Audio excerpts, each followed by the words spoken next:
Hop, kelinglar. College Boardda akkaunt ochishni o'rganamiz. Hop, College Board deb yozamiz.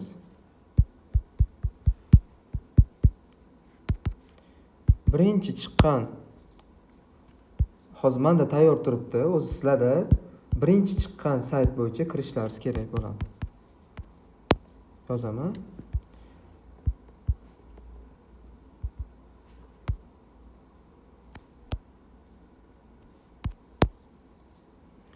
Xo'p, birinchi chiqqan sayt bo'yicha kirsak, bizda ikki xil yozuv turadi: sign in va create account. Biz akkaunt ochishimiz uchun albatta create accountdan foydalanishimiz kerak.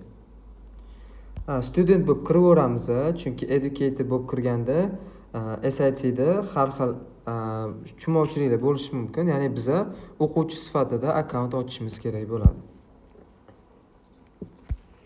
Hop, birinchi navbatda general information, ya'ni o'zimiz haqimizda ma'lumotlarni yozamiz. First name. Albatta ID pasportdagi to'g'ri harf to'g'ri keladigan ismni kirgizamiz. Misol uchun ismingiz Abduqodir bo'lsa, lekin IDda Abduqodir yozilgan bo'lsa, K harfi bilan yozilgan bo'lsa, IDdagi bilan kirgizamiz. Agar xato to'ldirib qo'ysalaringiz, keyinchalik imtihonda muammo bo'lishi mumkin. Last name degani yulduzchaligini yozamiz. Misol uchun nickname'da yulduzcha yo'q, shart emas. Middle initial yulduzcha yo'q, shart emas. Last name'da yulduzchasi bor, demak ismim, familiyamni yozaman. O'sha IDdagida 100% to'g'ri familiya yozishim kerak. Keyinchalik imtihonda muammo bo'lishi mumkin. Gender degani bu jins. Female ayol jinsi, male erkak jinsi, demak erkakni tanlaymiz. Date of birth, ya'ni tug'ilgan oy. Birinchi, misol tug'ilgan oy may, tug'ilgan kun 28. Bu ham IDdagi bilan 100% to'g'ri bo'lishi kerak. Email adres. O'zingizlarni ishlaydigan kod keladigan email adreslaringizni kiritishlaringiz kerak. Xo'p, misol uchun email adres 45mk45m@gmail.com. iCloud ham bo'lishi mumkin, ya'ni Apple bo'lsa. Endi men Gmailda ochganman. Confirm degani xuddi shu emailni qaytib yoz degani. Kuchukcha gmail.com.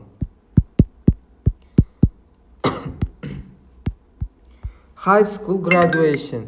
High school graduation birinchi navbatda maktabni qachon bitirganman? Ya'ni 2021 deb yozaylik.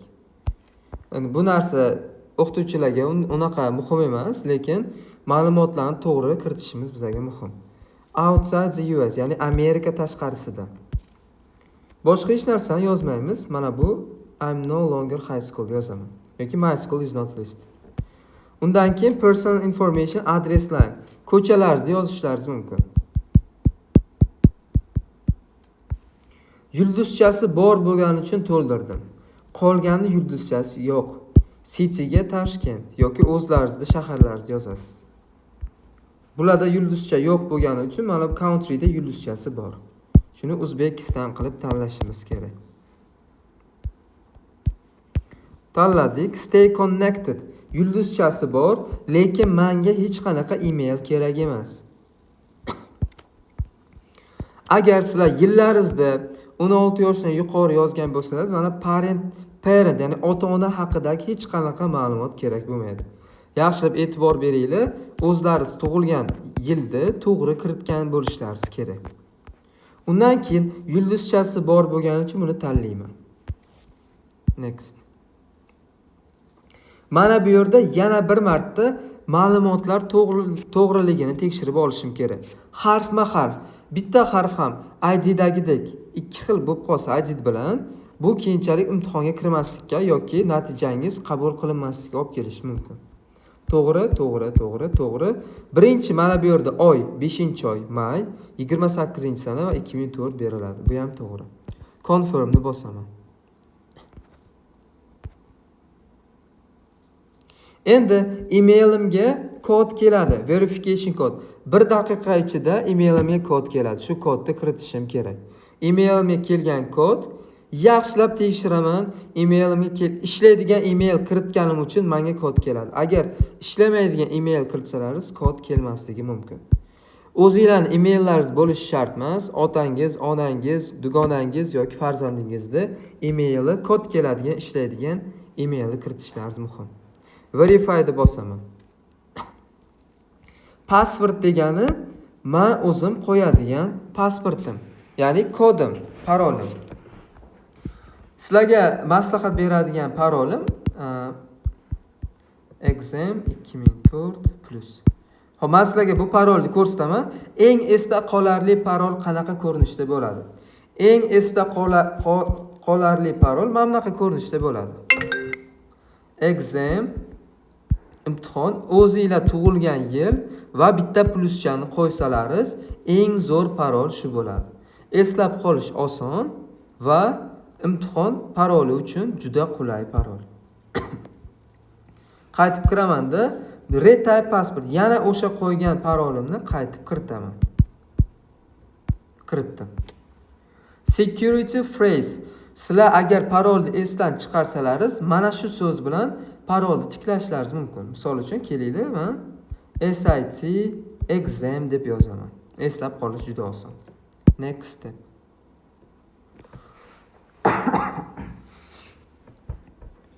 Endi ozgincha kutamiz, hech narsani bosmanglar. Ko'p 2-3 marta bosish qaysidir knopkani bu registratsiyani shundoq o'rtasidan uzilib qolishga olib keladi. Success degani bu natija yoki g'alaba degani yoki muvaffaqiyat degani. Bu degani men o'zimni akkauntimni ochdim. Misol uchun akkauntimga kiraman, men SATga kiraman, shu yerdan ma'lumotlarni yetarlicha olishim mumkin. Endi biza emailimiz bor edi. Men kiritgan email, hozir o'shani ko'ramiz.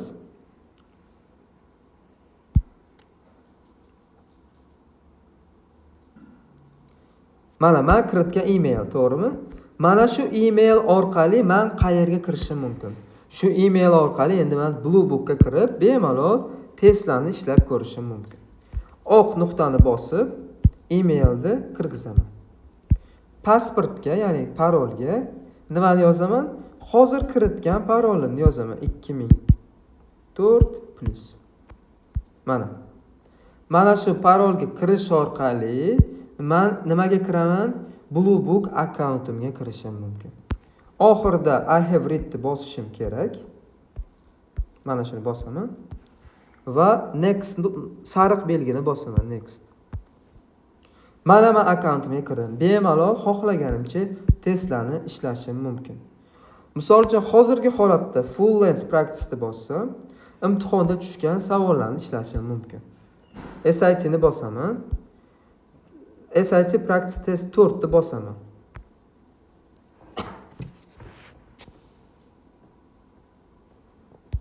Xo'p, mana shu orqali bemalol testlarni ishlab, natijangizni ko'rib olishingiz mumkin.